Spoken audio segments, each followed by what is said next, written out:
I'm not here to waste your time talking about kick and bass topics that have been covered a million times. I want to go one step further and show you how some of the best producers and engineers in the world do it. So over the next 3 minutes, I'm going to simplify all of this. I want to show you how to actually fix the phase of your kick and sub so you can have that fat low end, just like my boy Moose. Not that low end, I'm talking about this low end. Let's play a game and see if you could spot the differences between these two kick and bass examples.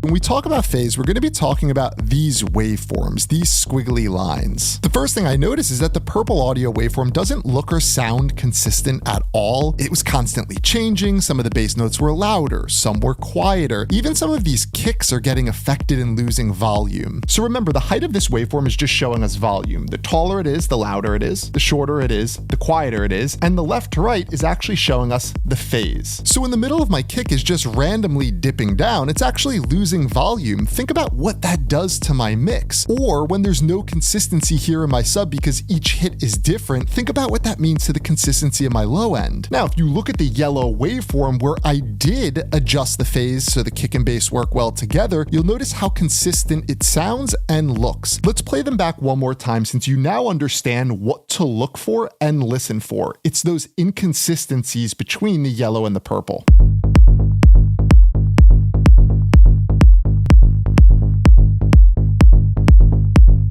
All right, let me show you how to fix this and align your kick and bass. He actually interrupted me, so I figured I'd put him on camera. For this example, I have my kick and the first bass layer is this lower octave sine wave inside of Serum. Now to visualize that audio waveform, we're going to use a tool called an oscilloscope. That's this thing right here. And the one I'm using isn't free, but there's no reason to pay for this one if I'm being honest with you. There are free ones out there. I'll put some links in the description below for those. So right away, you're going to notice my sine wave sub is changing like crazy. Each hit is different. To fix this, I'm going to head into the oscillator section here and take this random phase knob down to 0%.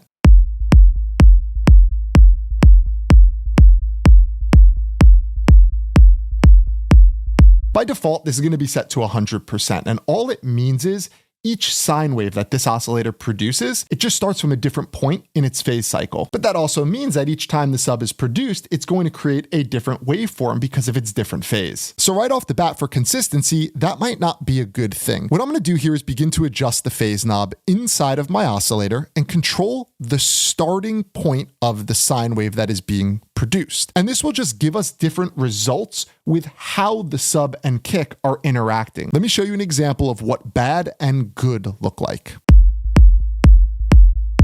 Okay, do you see how this one is creating some weird interactions between the kick and sub, some inconsistency? These aren't balanced. This isn't good. So let's try and fix this.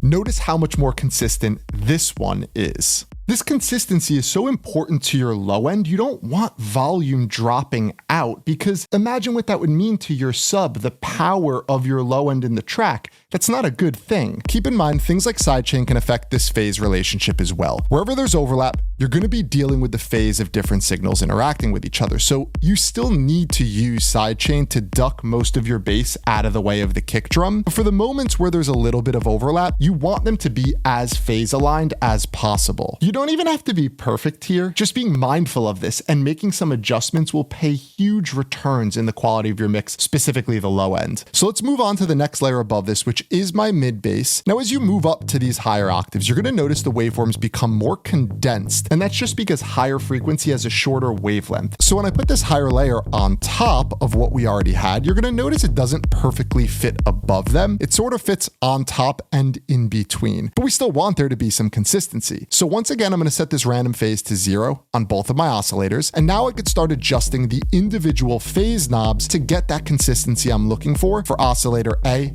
and B.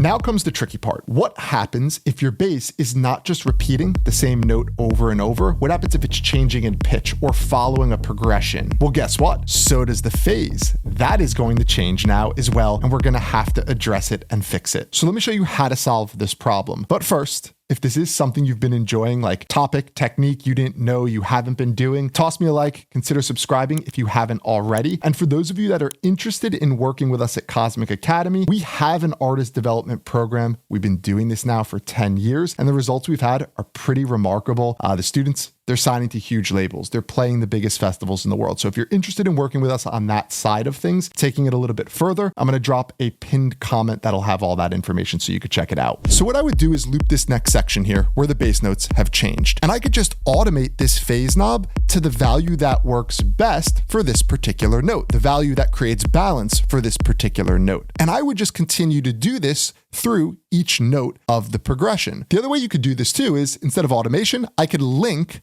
this velocity tool to my phase knob. And this basically means that as I adjust the individual velocity here in my MIDI window, that's also going to adjust the phase for me. So I could do the same thing just by controlling the velocity amount. I could be changing the phase and find the one that works best. It's kind of convenient. All right, if you found this video on phase to be eye-opening, this next one on panning is even crazier. The way you've been panning, well, it's not really doing what you think, and that can be hurting the quality of your mix.